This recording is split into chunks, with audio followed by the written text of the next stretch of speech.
Ladies and gentlemen, welcome back to yet another edition of an Evolved Review. I am your host, James Caleb Kitchens, and as always, I'm joined by none other than straight here from the Stovall Wrestling Network, Caleb Stovall. What's going on, man? What's going on, man? I'm looking forward to this one again. Still covering some ROH. Me too. We took a little break at the beginning of the year.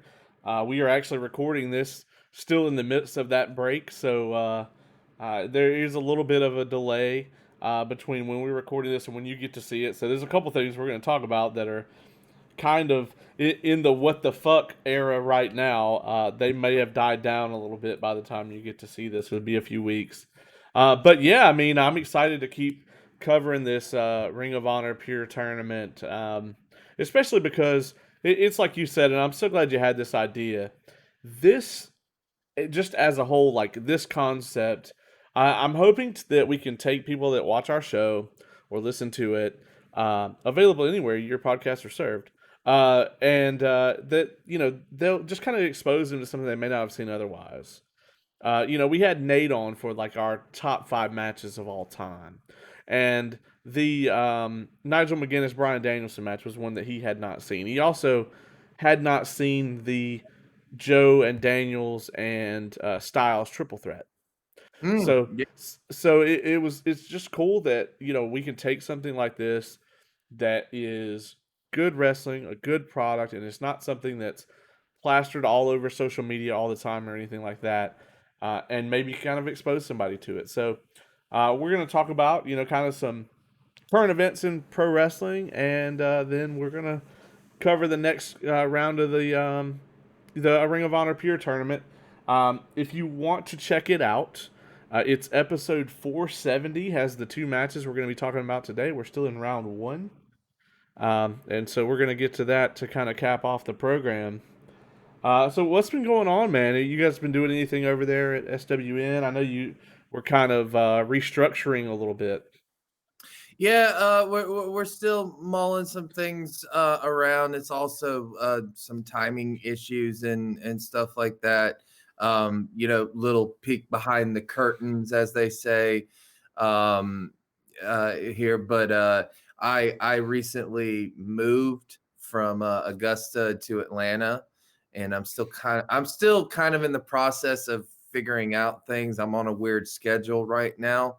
So I'm trying to, figure out some times, but I'm hoping to get back at it soon. Because just like with what we do here, which is why I wanted to do, like you said, this ROH Pure tournament. I wanted people to kind of check it out and see it from where I was coming from. I'm looking to do that with a lot of old time events on the Stovall Wrestling Network. Because I'll be honest, I don't really like current wrestling that much these days. As we'll talk about in a minute here, but I've always, like I said, been a fan of ROH, and I don't feel as though they get enough love. I think that they've had some of the best wrestling matches that have never been seen, as I call them. There's been a bunch. It's not just these matches from the Pure tournament that have been great from Ring of Honor. When they originally had this Pure Championship for a while in Ring of Honor, they had some of the best matches on that one. I mean, you go back to when Nigel McGuinness was the Pure Champion himself, and he took on. There's one on YouTube where he takes on Austin Aries. That match is amazing. Your favorite wrestler, Samoa Joe, has been Pure Champion and has had some of the best matches. He had some of the best matches, in my opinion, when he was Ring of Honor champion. Really, really helped put Ring of Honor on the map. The series between him and CM Punk is some of the Yeah. best shit that exists anywhere. I don't Yes. At any level. And that stuff is eternal, man. You can watch those matches today and they're still just as amazing as they were in 2004? I want to. It actually could have been around 2003 because I want to say Punk. Punk went to WWE in 2005, didn't he? Yeah, and by 2006, Joe was X Division champion. Yes, yes. So it was But somewhere in there. yeah. But yeah, man, Ring of Honor, you know, though, for those who have never really followed Ring of Honor, if you think about it, has never been that flashy type wrestling. You know, it's kind of like, if you look at it, it's kind of like old school Crockett days of the NWA, you know, style presentation mixed with a modern feel. Yeah. Yeah, I agree. And I'm right there with you, man. I just don't like I'm not a huge fan of modern wrestling right now.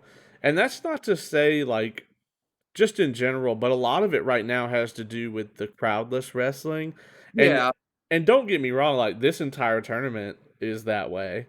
Oh yeah. Um, but the what's going on in the ring and the commentary can keep my entertainment because I don't need them to sell it to me and I don't need a crowd to boost it to me. It's very technical and a story is being told in the match.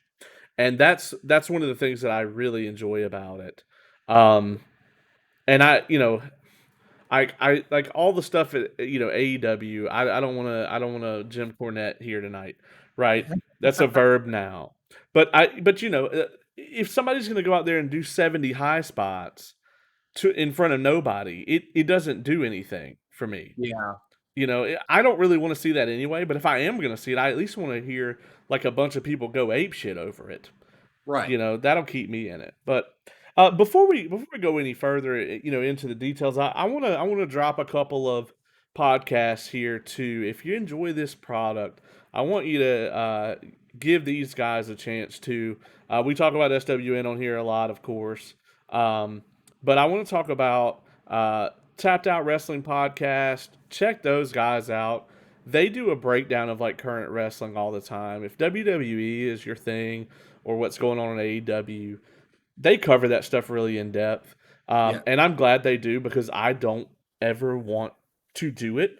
I'm okay with talking about, just the bullet points, the really big stuff that might happen, and Yeah. that's it. Um, I'm cool with that. Also, we talk about we were just off mic talking about Mandalorian right before we Yeah. came on here.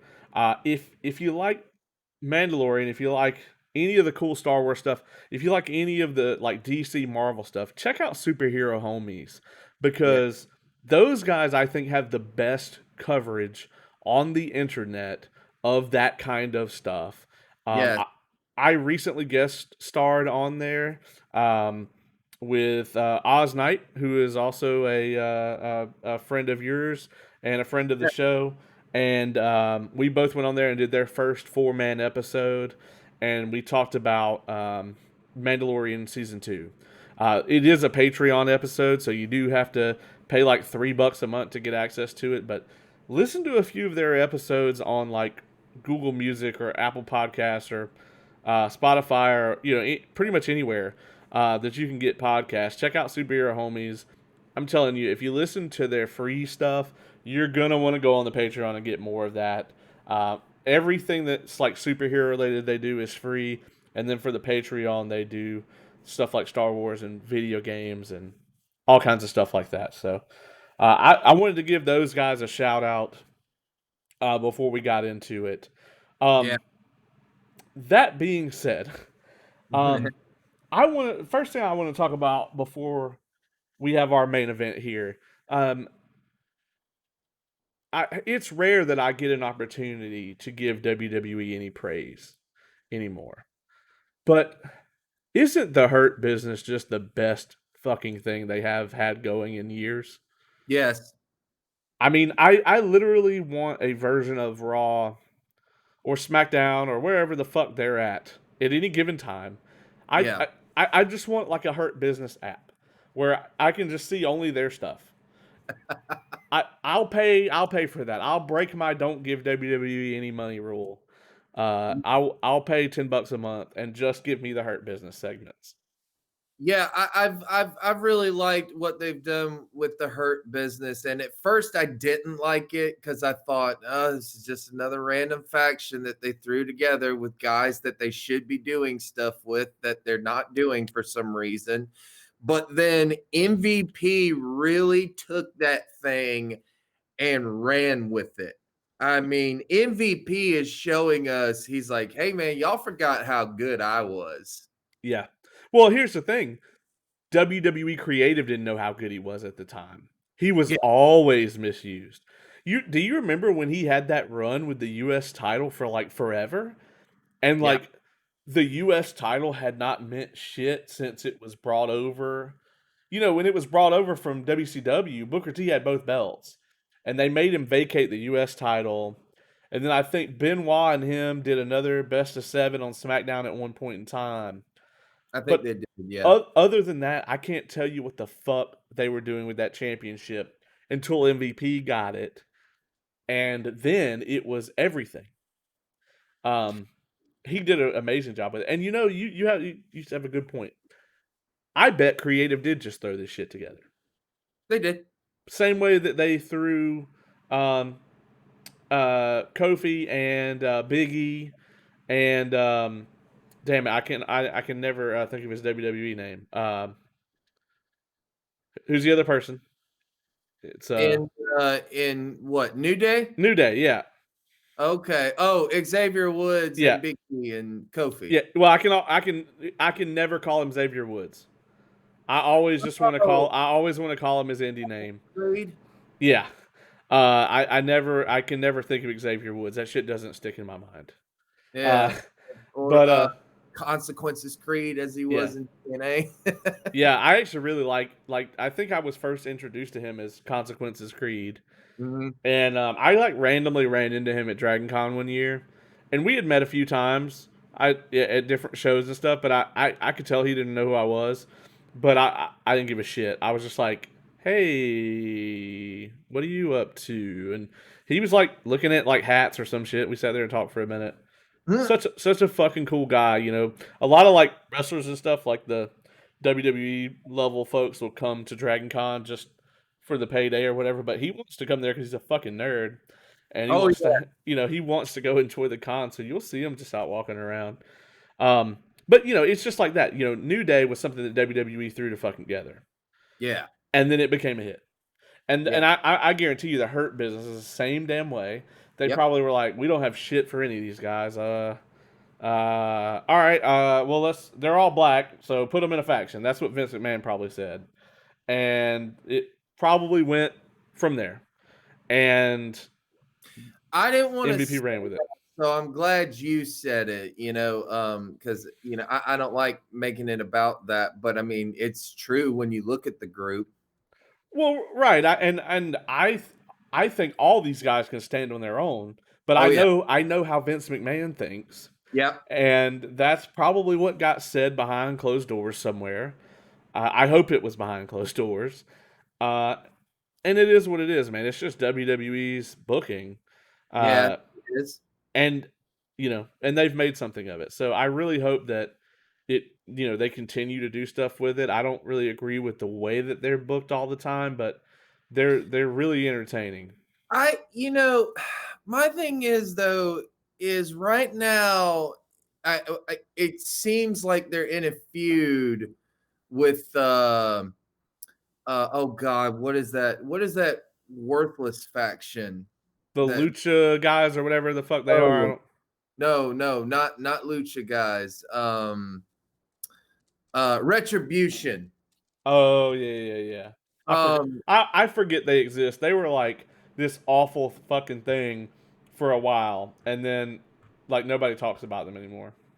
yeah, because what first of all, the storyline in and of itself never made any sense to me. I was like, so you're a group that's being paid by WWE to kill WWE. Like, um, okay. Like that didn't make any sense. Ali being this hacker and being the leader, I was just like, who cares? Like who generally cares?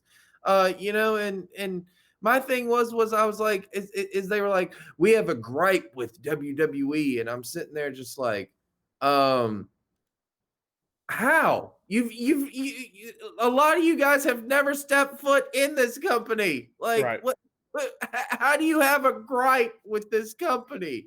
If right. anything, I could have seen Ali doing it, because to me, they didn't bring up a point that I felt as though they should have. Remember when Brock Lesnar came back at Money in the Bank at literally the last minute, like didn't even participate in the matchup, just Ali was about to reach up, grab the briefcase, and then Lesnar's music hits. He throws him off the ladder and he wins the thing. And that was actually the moment that I said, you know what? I'm done with WWE. I can't do this anymore. This is just so stupid.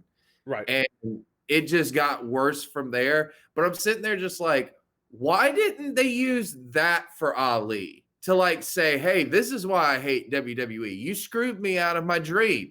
You decided to bring back Lesnar. You pulled this kind of crap. I would have bought that. I'd have Well, been of like, course, but it makes them look bad, and as you'll notice with their booking, WWE has a very strict policy that they never ever admit that there was any bad booking on their part. They of course, never admit that their creative is bad. They of course. might slowly just depending on how bad it is, they may just not mention it. I mean, it's like when they fucked up the main event for WrestleMania 30, and they made it Batista and Orton, and then they just acted like it was always their plan to put Daniel Bryan in there all along when it definitely fucking wasn't. Because we're all happy he was in there, but the way he got in there was sloppy and shoehorned, and they had no like they fucking called an audible at the last minute. Yeah. And I mean, I get that you have to do that in wrestling a lot. But yeah, they will never admit that they booked something badly. So right now they have to see this retribution thing out. And I'm just like, dude, that the faction has lost its, flash, I guess, I don't. already. It never had it. I mean, it was the most Yeah, hated thing on the internet. I mean, everyone from the very first moment hated it because it literally seemed like something that like an indie show would do. And it's like, yeah, you can get away with something like this on the indies because it's possible to believe that a bunch of random indie workers just showed up at an indie show and were like, fuck this company for not booking us. You know, that's at least partially believable. But in the WWE, which is a fucking $1 billion publicly traded company, that didn't fucking happen. yeah, So you yeah, just can't get away with this same stuff. But I'm glad that you mentioned their shitty booking decisions and them bringing Lesnar back in because that brings me to the next thing I want to talk about, which Drew McIntyre comes out and he berates all of the legends on the Legends episode of Raw, and then he gets challenged by none other than Bill Goldberg, the guy that almost killed The Undertaker before he could retire. And I don't really have anything against Bill specifically, but we are in a place right now where it's clear that he is past his prime, well past his prime, and past his ability to really perform. I mean, I know they've got him under contract, but like when he came back and won the title from Lesnar, I actually was very entertained by that. yeah. Um, but we all knew Lesnar was going to get it back from him at Mania. We all knew that. And Well, actually, he beat Owens to get the title. yeah, that's right. So yeah, that's correct. He faced Lesnar I didn't before like that. that. He faced Lesnar, Yeah, and then he got the title after that. yeah. Which I didn't like that they beat Owens like that. It was just like, Oh, they like, just threw away his title reign. Yeah. yeah, And that's the other thing too about modern WWE. If they do something great, they can't do it without fucking something else up. yeah. Real quick before we go into that, I have said now, and I'll say it till the end of time until someone proves me wrong, that I thought WWE missed out on the biggest payday and the biggest opportunity that they had. Not last, well, actually, yes. Last year in 2019, I want to say, yeah. I want to say it was 2019. But they missed out on the biggest main event that they could have had since Austin versus Rock. And even actually since Hogan and Andre, to be honest, which they had the chance to have a big, huge main event and have the women really make history. And it should have been Becky Lynch versus Ronda Rousey, and that's it. Right. Don't care if I don't care if the match would have sucked, and I don't believe it would have, because if you really think about it, all right, what they had was they had something that they hadn't had in a while. They actually had a believability in that angle because actually everyone thought that those two hated each other for real backstage. And they did such a good job of the banner between them back and forth. And then when I said that they really had a home run was when TMZ covered the two of them cutting a promo on each other in on Raw. And I was just like, WWE, you've got them. If you book this as a main event, then you will beat everyone. I mean, you will make the biggest payday in history. And they never did because they just had to add Charlotte. And I still don't understand why. Like, I'm just like, uh, it just needed to be these two women. Here's the thing up that WWE really Vince McMahon has been obsessed with this since the 80s, right? When he had Hogan as like the guy. Like so he's booking Hogan. Hogan is this unstoppable fucking champion of the world and there's nothing that anybody can do to stop him, right? From the moment he slammed Andre, that was it. You couldn't do shit to Hulk. You could cheat to beat him, but like beating Hulk Hogan clean was just not a thing that was ever going to happen. No one, in terms of the kayfabe, like no one could touch him. Yeah. Um, that was it. You just couldn't. I mean, everybody else was like, a mid Carter or whatever. If you were a babyface in the WWE in the '80s, you either were a gimmick and that's it, and that's all you were, or you had a chance to run around with the Intercontinental title and you could carry Hogan's bags. And once that candle burned out, you then he then had a couple years where they just didn't have anybody to carry that torch. They tried to go with Luger. They tried to go with Nash. I mean, they tried everything. I mean, they even tried Shawn Michaels, and while it worked, Shawn's first run was nowhere near as good as when he came back. And Exactly. But that then they was found they found the atom bomb in Stone Cold Steve Austin. exactly. And so that's what it is Vince McMahon in his head is that's the only like people think he's a fucking genius, but if you want to go hits versus misses, he's just the guy that's made the most money doing it. He's really not like the guy's had thousands more misses than he's had hits. You know what Yeah. I'm saying? It's like that's the only trick he really knows. He's a very one trick pony kind of guy. He's like, you find somebody that the public will absolutely latch to, you put them in front of everyone, and then you just push them to the fucking moon. But the problem with that formula is twofold. Number one, it does not work in today's landscape. We do not like people don't consume media in the same way that they used to. Right. Like now it's like, okay, if you want to put somebody over and they're the champ, whatever, they've either got to have an incredible work rate and constantly reinvent themselves, which you can only do so much, or, you've got to like have a very limited run.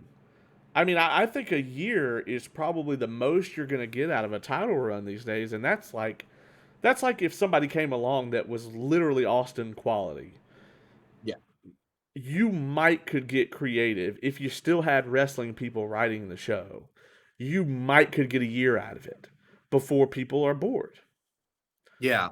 because the attention spans are just shorter now, and you can't. This is the thing when you work in the entertainment business. You can't go, oh well, their entertainment spans are different. That's the problem. No, you have to adapt to the audience. Yeah. You Yeah. have no choice but to do that. And I also, I've said this before, and maybe you'll agree, or maybe you won't. I don't know, but I've said this about the WWE network. We talk about hits and misses. Um, the WWE network should be a hit, but it's ended up as a miss if you think about it.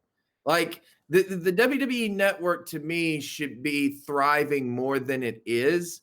But the problem is that he tries to run every show. And it's like, dude, if you're trying to have your own network, you can't do that. You have to have like you have to have a different look to every single show, which is why whenever they do Raw versus SmackDown, I'm just like, it's WWE. WWE gets all the money. There's no there is no competition in that. I mean, you could try and create it all you want to with writing it, but it's just like it's WWE, you know? Right. Yeah. Well, the plan wasn't to turn this into a WWE bashing session, Yeah. but it is what it is. I mean, I think a lot of people agree with that sentiment, and they should, because what's coming out from there is just it's garbage, and they Well, and they're constantly trying to do what I was just talking about, where yeah. with Reigns, with Charlotte. I don't know who the fuck they're doing it with right now, but I mean, Drew McIntyre is great, but Yeah. like, but Well, what? It's like, well, here's but my what? Where's it question. going? Well, here's my question now. Is he a heel? Right. I don't know. No one knows. He Like, he's just whatever. It's so inconsistent that it's like they really just want you to like follow Drew McIntyre on Twitter and be cool with whatever he does, I think. But it's like I don't know that this whole thing of bringing Goldberg in. I mean, I get that. Like I said, I get that they got him on some dates or whatever, but this is just not gonna go well for anyone. I mean, after what happened in Saudi Arabia, man, they really should just keep his appearances to his appearances. He should show up. And that's cool, man. I like Goldberg. I've been entertained by Goldberg over the years. I'm not saying he's amazing, but yeah, I mean, and I get that everyone bashes him nowadays, and deservedly so, or not. I don't know, but my thing was though is that you can't tell me there wasn't a WCW fan out there that didn't love Goldberg back when Nitro was really hot in '98. here's the funny thing. I really didn't, man. I was a huge like he was just okay to me, but I didn't dislike him. But You were a like deep fan. yeah, I was a huge CDP fan, and when they had their match at Halloween Havoc, you bet your ass that I was all over. Like I was 100% wanting DDP to win. Yeah, I'm actually really surprised that match didn't make my top five because it was so good. Probably because it didn't air, yeah, at least at the time. But yeah, I mean, right. I didn't like him in WCW that much. But in his 2003 run with WWE, where he fought The Rock and feuded with Triple H for a whole summer and all that stuff, I loved it. I He, kind of did. Yeah. they really played to his strengths in the Elimination Chamber. Hmm. They told such a good story with that second one. Yeah. But anyway, before we talk about the last decade of WWE, I want to get into some Ring of Honor. But before that, we gotta shit on them one more time. Yeah, yeah, What? because I told you about this, and I can't wait for you to hear this. Yeah. So let's hear. This is the latest catastrophe in the string of trying to make Randy Orton interesting. Well, well, here's the thing. You talked about Goldberg. And I mean, I saw a little bit of that, but I'll be honest, I tuned out of WWE. I've completely tuned out of them after I saw this at TLC. When we had been hearing reports on the internet about how they want to be more edgy again, blah, blah, blah, or USA wants, more edgy content. I'm just like, oh my God, can we just give that a rest or whatnot? Well, let's make the or let's take that idea and just completely try to overdo it at TLC. I don't even know if this was a match. I don't know what it was, to be quite honest, but it was basically an Inferno type match. Only it wasn't the ring ropes that were on fire. It was the damn Thunderdome. Like the entire Thunderdome was on fire to the point where the announcers weren't even like they didn't even film this live. Like this couldn't be filmed live. It was filmed the night before apparently, and the announcers aren't even there. Like they try to say that they're in it. Like they're just like it's hot in this Thunderdome. I'm like you're not even there. Like the announce table's not there. Do you think we're stupid? So they light the Thunderdome on fire or whatnot, or just like parts of it, I guess. And they have this match or whatever. And then Randy Orton gives him the RKO. He goes in the middle of the ring. And then I kid you not, takes gasoline, pours it over the Fiend, and sets the Fiend on fire. Yeah. And I looked this up. Yeah.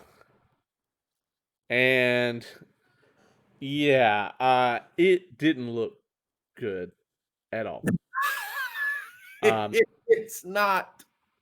It's just Google it if you haven't seen it, and if you're watching this, there's a good chance you weren't watching Raw.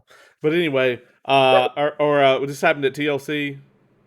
No, yeah, this happened at TLC, so you can Yeah, actually go on the network and watch it.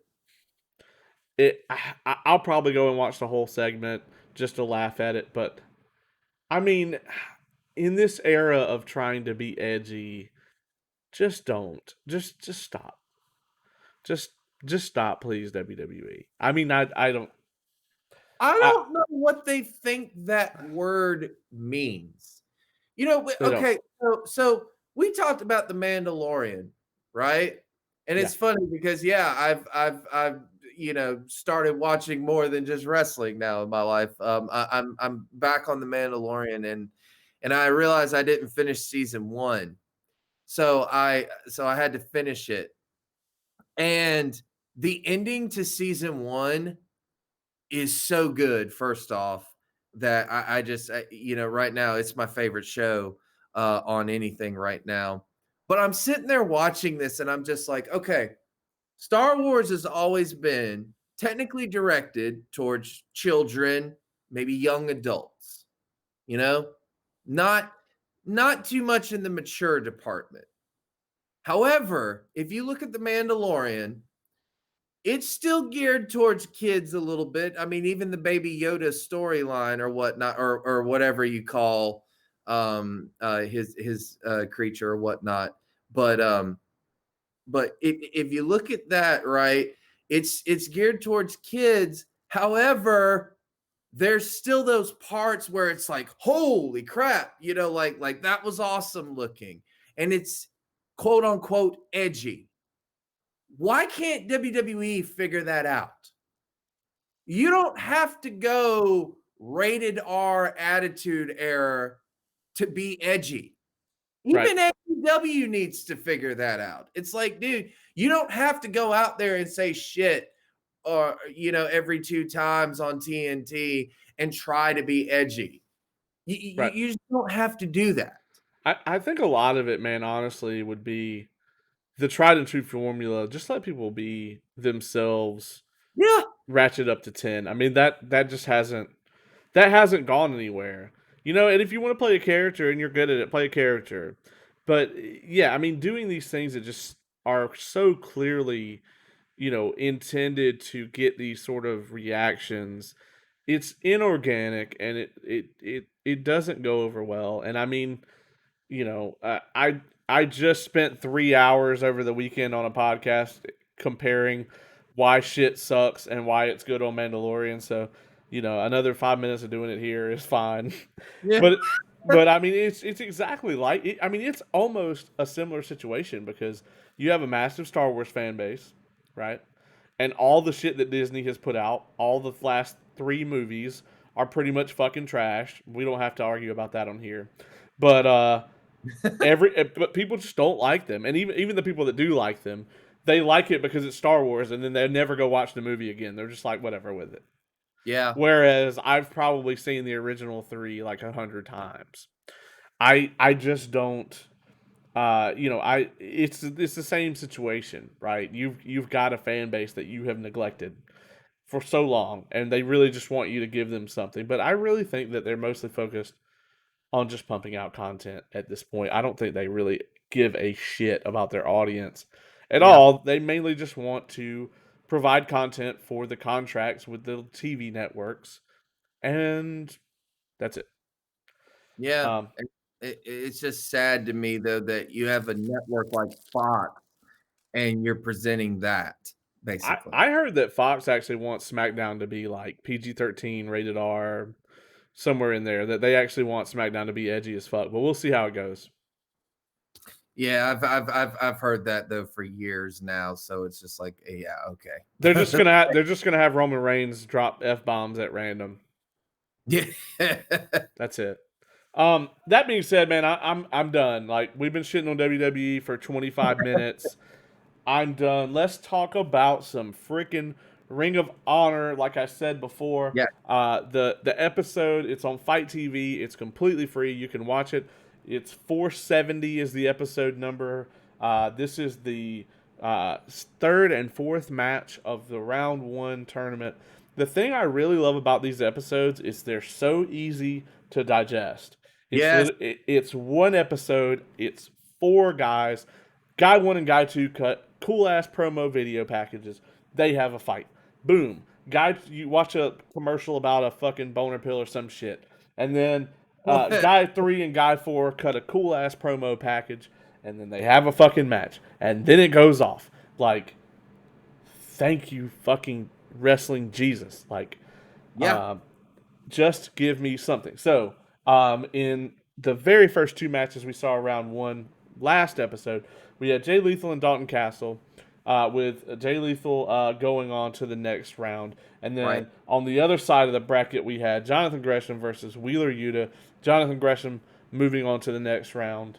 On Jay Lethal's side of the bracket this week, we've got David Finlay versus Rocky Romero. yep, And then on the other side of the bracket, we've got Matt Seidel, who is probably the person in this whole tournament that like a WWE person would be familiar with because that's Evan Bourne, right? I think, if I'm not mistaken, he might be the only person in this tournament that's been featured heavily on WWE television. with the exception of PJ Black. Yeah, that's true. Yeah. So, yeah, I mean, definitely somebody that we're all familiar with. And he was up against Delirious. Yeah, Let's talk about this first match. The video package. I loved this again because these, the whole idea between these matches is they tell simple stories that it's very easy for anyone to understand. Finley and Romero have this history together. Romero's obviously the veteran here, you know, and they have this history together. They've gone on the road. They've wrestled together in New Japan. They've kind of had this career where they've interacted a bunch of times. Romero's the veteran. Finley is definitely not a rookie, but he's not. He was a rookie under Romero when he came in, and that's the story. Is you've got the younger guy that's trying to prove himself to the older guy, and then you've got the older guy who's trying to prove that he still got it. right. once again, I love that they used that Finley used a rope break really early in this match. I thought that was effective to continue to tell that story. But before we get too far into that, what do you think about the two promos from these two guys? Loved it, and I don't know if I mentioned this on last week's episode. I think I did, but or the first time that we started covering this in on round one. But what I like about these promos, it's not guys shouting at each other like and these heavily scripted words that have to have these punchlines in them and stuff like that.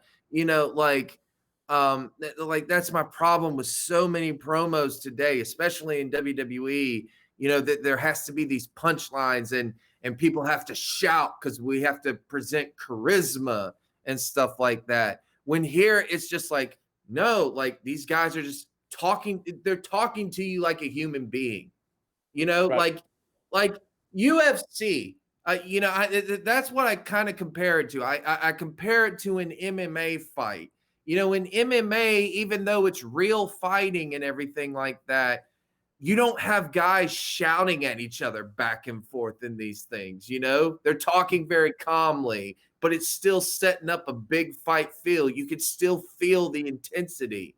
Like you don't have to shout the whole time, and that's what I really like. I like the fact that these have a realistic style promo to them. Especially David Finley, like the way his ended, or something like he's like I'm gonna show he's like I'm gonna show him what I'm all about, and he was just like he's like this is focusing on wrestling, and we're gonna find out who's the better man, and then it stopped and it went, I think that's me, and then ended it. And I was just like, oh my God, that was so good.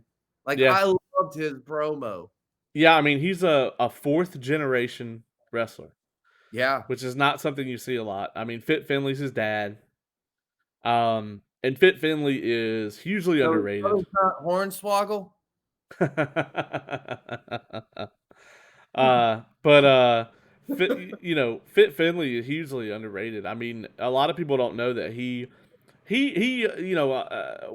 we're back to shitting on WWE now, but Stephanie McMahon takes a ton of credit for the women's revolution.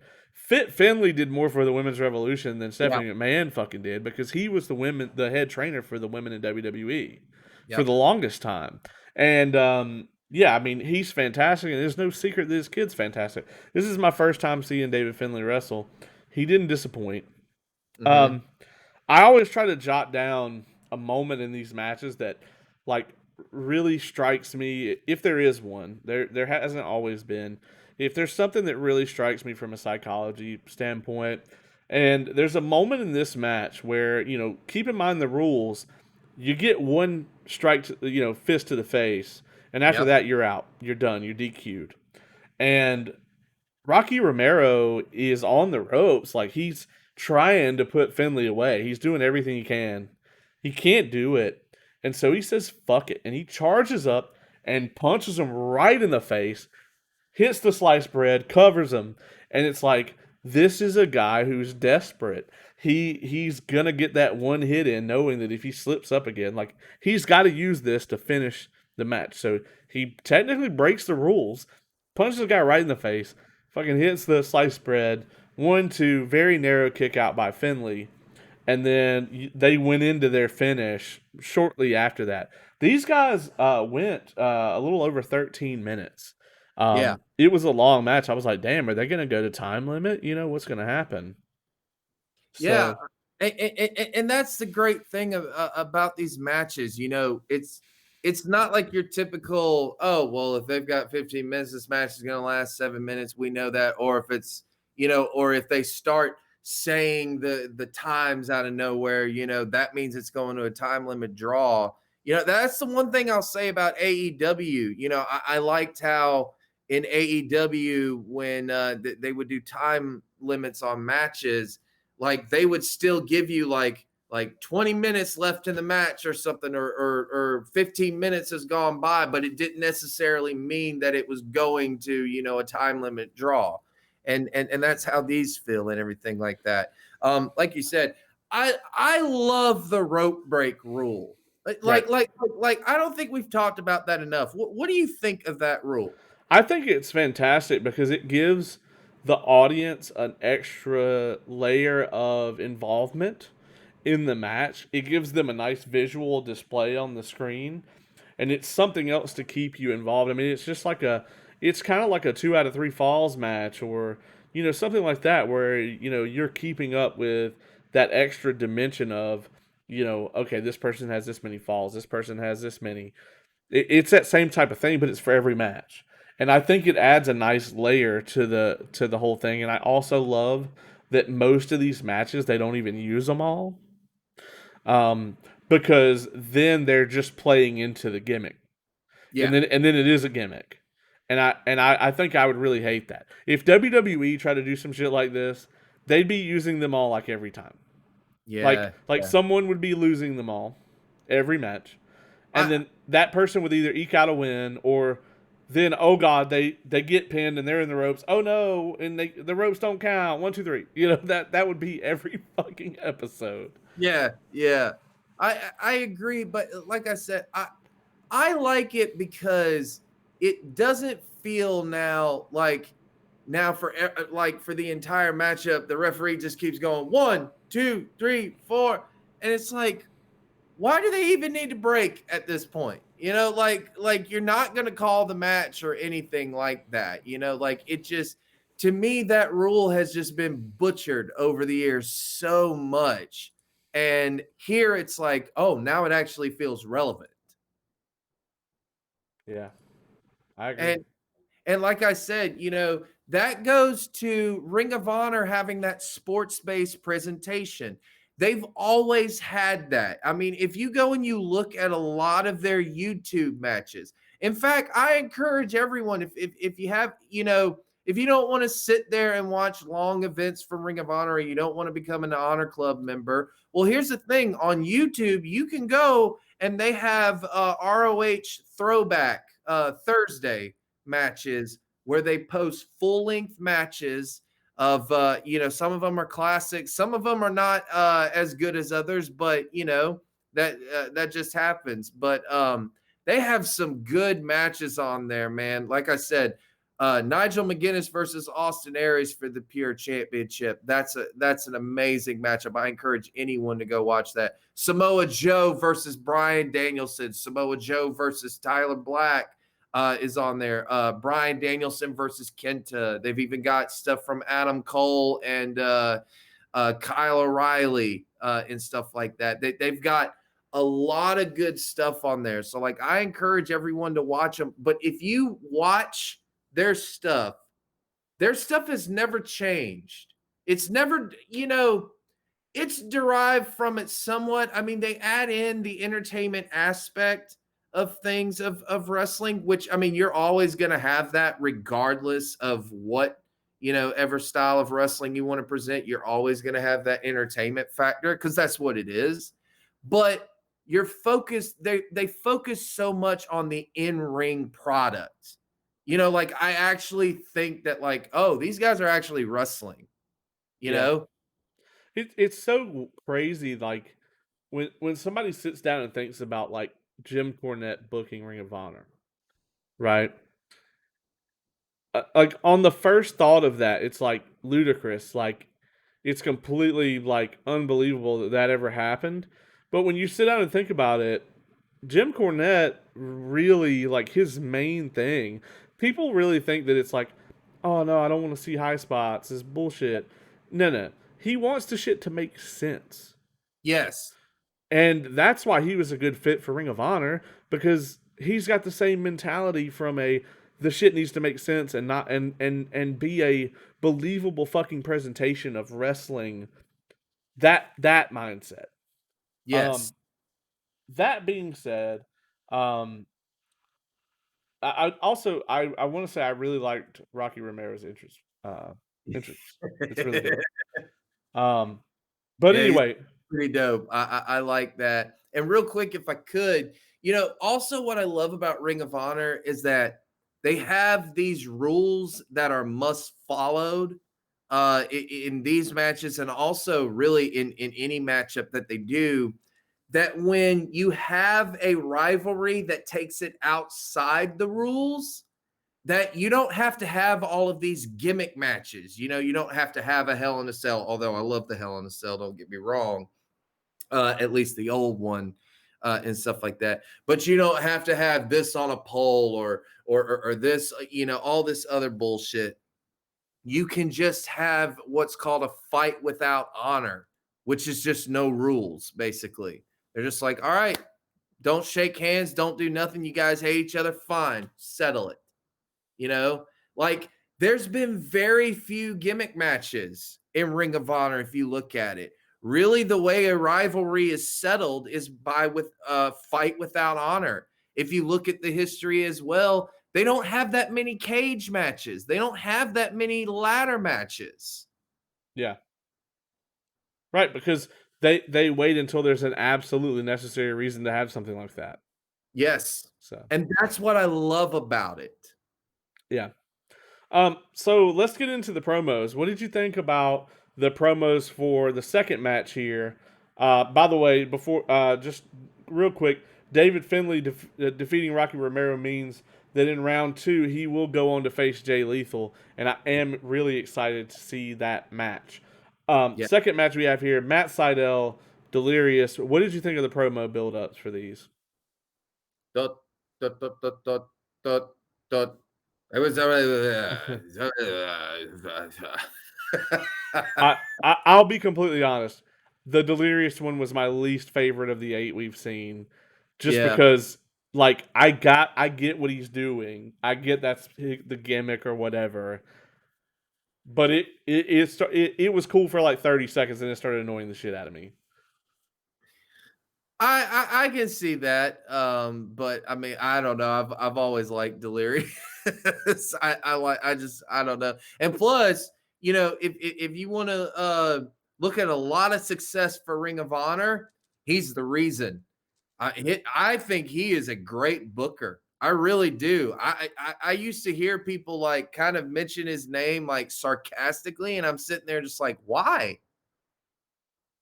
Yeah. Like I've thought he's booked some of the best stuff in Ring of Honor. Yeah, I mean, I don't know like where his booking begins, but I mean, this tournament's obviously part of it, and he did a good job. And this was probably the first time I've seen him wrestle that I remember. I mean, I've probably I may have seen him in some shit I just wasn't paying attention to. You know. Yeah. But that being said, his promo was whatever. But I was really impressed with Matt Sydal. Yeah, I mean, here's the thing: is WWE unless they really, really, unless they have that spot we talked about earlier, where you're the Austin or the Roman Reigns or the Hulk Hogan or somebody where they're really gonna push the shit out of you, or like a mainstay homegrown guy like Orton, that you're not a character, you're a caricature. And Evan Bourne was a caricature of Matt Sydal. It was okay. Here's the clean shaven dude. He smiles and he jumps off shit. That's it. This match was a very awesome reminder of something I already knew, but it was just an incredible refresher on the fact that Matt Sydal can fucking wrestle, and Yes. he doesn't win this match with a fucking shooting star press. He ends it with Delirious's own goddamn submission, Yeah. and I loved it. I mean, that's the moment I loved the most in this match. I think was really all of like Matt Sydal's awesome ring work, where it's just like this was wasted. Yeah. And how about during his promo that he made it known that, like, hey, I have been wrestling with an injury. And so it's kind of like as a fan, you're like, oh, well, I need to keep an eye on this, like they're giving you stuff to view and stuff like that. And I said it last week when we covered this, that this is a rebuilding, type of thing that Ring of Honor or I guess a reset, we should say, for Ring of Honor. You know, like they're trying to reintroduce themselves. Yeah, and I think it's working.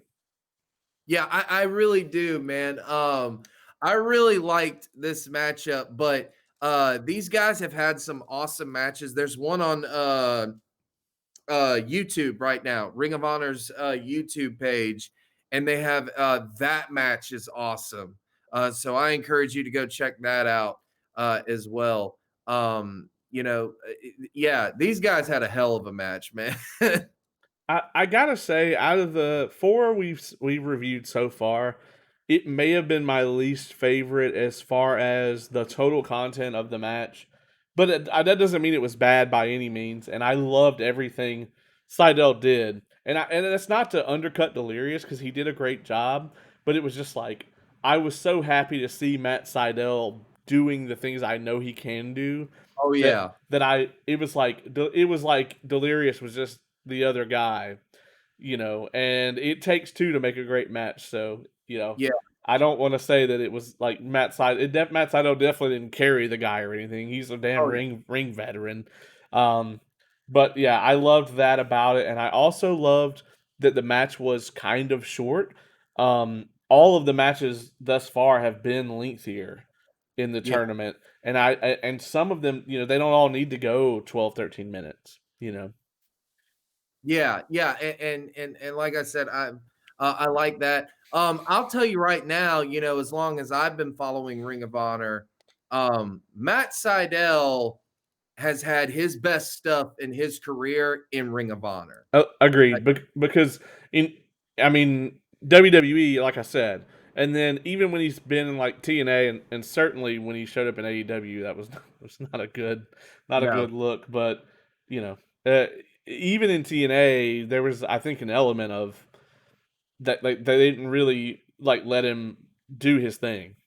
no, mm-mm. Because he just turned into another jobber Yeah, in WWE, and plus, you know, he failed the wellness policy, which means he was smoking weed. Like, right. and that's basically his gimmick now, you know, like he's kind of just wearing that on his sleeve, kind of like the Brian Kendrick does, you know, type of thing, which okay, cool.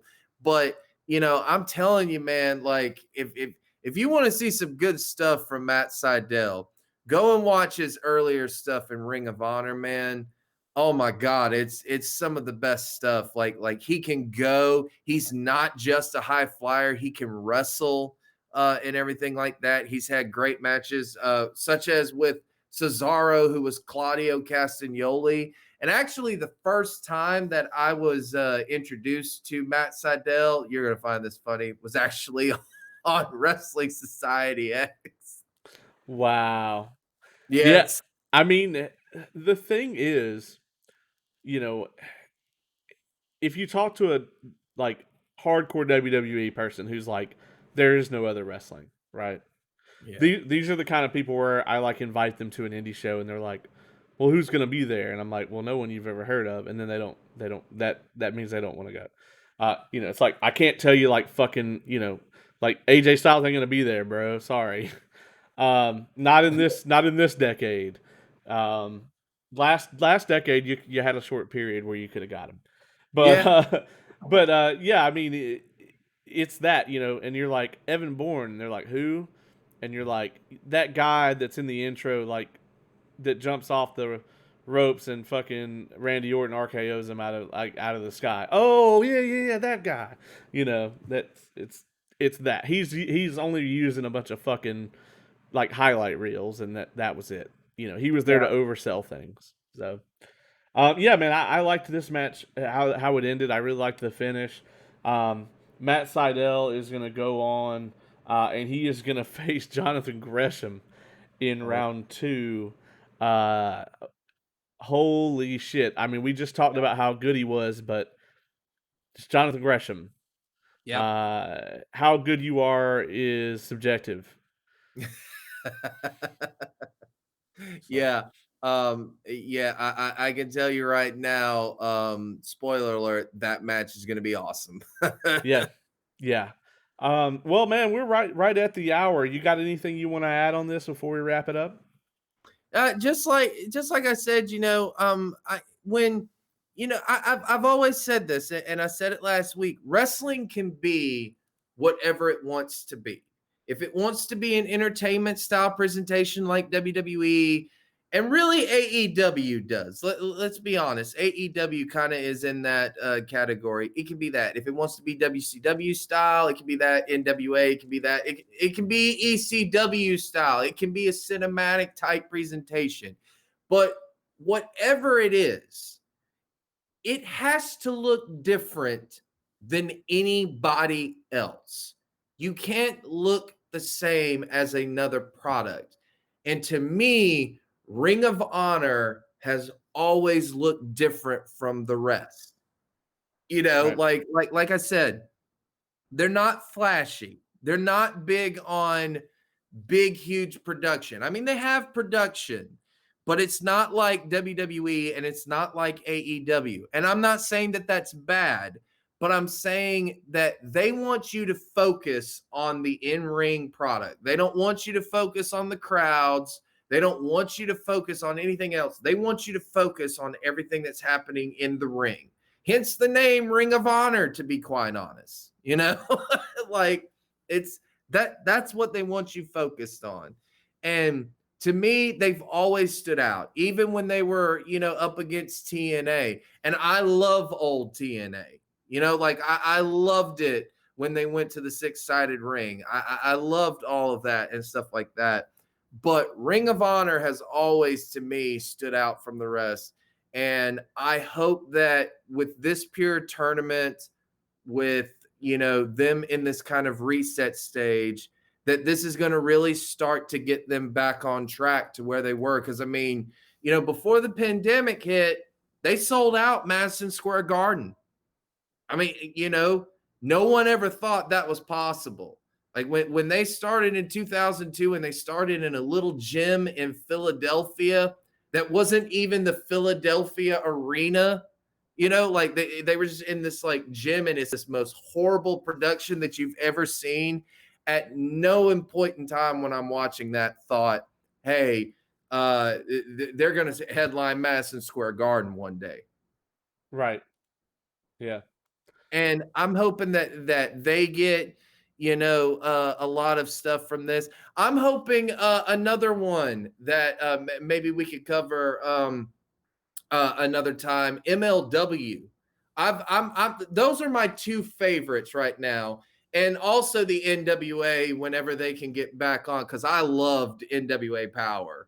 I absolutely loved it.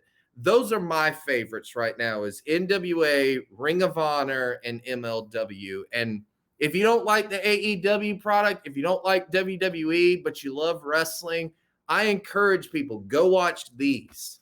Yeah. Yeah. Absolutely.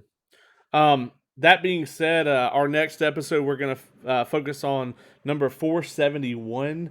That's gonna be Fred Yehi versus Silas Young. AI. Yeah, Fred Yehi has done a considerable amount of work in Georgia, in the Augusta area, in the Atlanta area. I believed he was trained here in Atlanta, if I'm He not was. mistaken. I trained with him. Yeah, absolutely. And then Josh Woods and Kenny King. So I'm very much looking forward to those. Yeah, I mean, we'll be right back here next week. Caleb, thank you each and every week for joining us right here from the SWN. Absolutely. And I have been James Caleb Kitchens, and this has been an Involved Review.